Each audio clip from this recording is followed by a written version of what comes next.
kecelakaan di Simpang Susun Krapyak yang menewaskan 16 orang, rekan Iwan?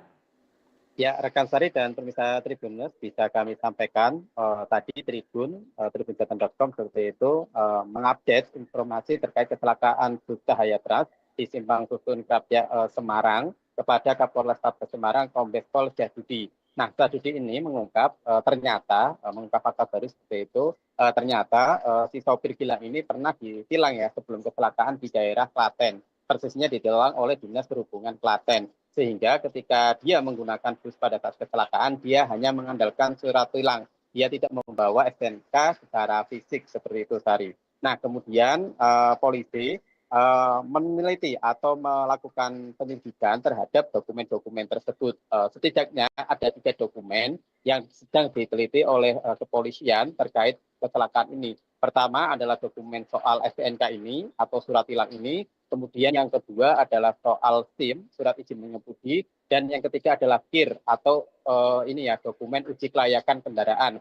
Nah, untuk dokumen SIM itu diperoleh dari Padang. Nah, ini polisi sedang melakukan penyelidikan ke pihak Polda Sumatera Barat seperti itu. Nah, yang soal STNK ini diterbitkan di daerah Jawa Barat, persisnya di daerah Karawang. Ini juga masih dilakukan penyelidikan oleh kepolisian. Dan yang ketiga soal soal KIR itu juga masih diselidiki oleh polisi. Nah, ini juga dikeluarkan oleh daerah di Polda Jabar seperti itu. Nah, tiga dokumen ini kemudian saat ini sedang diuji lapor atau di laboratorium forensik untuk meneliti keabsahan dokumen tersebut. Begitu, rekan Sari. Baik, lalu apakah dokumen-dokumen yang sedang diselidiki polisi tersebut terdapat indikasi palsu, rekan Iwan? Ya, kami tadi juga sudah mengonfirmasi kepada Kombes Syahbudi ya, Kapolrestabes Semarang. Begini, Sari, jadi dokumen-dokumen itu memang ada perbedaan keterangan dari kepolisian ya.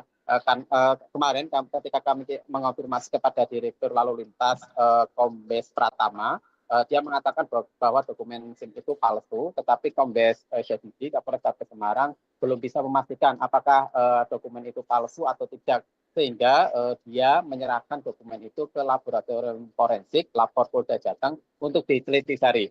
Sehingga dokumen-dokumen ini saat ini masih diteliti keabsahannya apakah dokumen-dokumen tersebut benar-benar asli atau tidak. Dan dokumen-dokumen itu juga sedang diperiksa oleh para ahli di jajaran lapor Polda Jateng untuk meneliti sejauh mana dokumen ini ada sangkut pautnya dengan kasus kecelakaan ini. Karena ketika dokumen itu palsu, maka secara legalitas atau izin sebenarnya Gilang, mantan sopir truk dari daerah Bukit Tinggi, Sumatera ini sebenarnya tidak layak untuk mengemudikan bus yang menewaskan 16 penumpang pada saat kecelakaan terjadi. Nah, polisi juga ingin mencari alat bukti baru karena Gilang sebagai tersangka tidak hanya cukup dengan bukti-bukti yang sudah ada, tetapi perlu bukti baru. Salah satunya adalah dokumen-dokumen yang saya sebutkan tadi untuk menguatkan bahwa ada tindak pidana dalam kasus kecelakaan ini. Nah, Gilang sendiri sudah ditahan di Polrestabes Semarang dengan ancaman berbagai pasal tentang keselamatan lalu lintas dengan ancaman hukuman sampai 6 tahun. Begitu.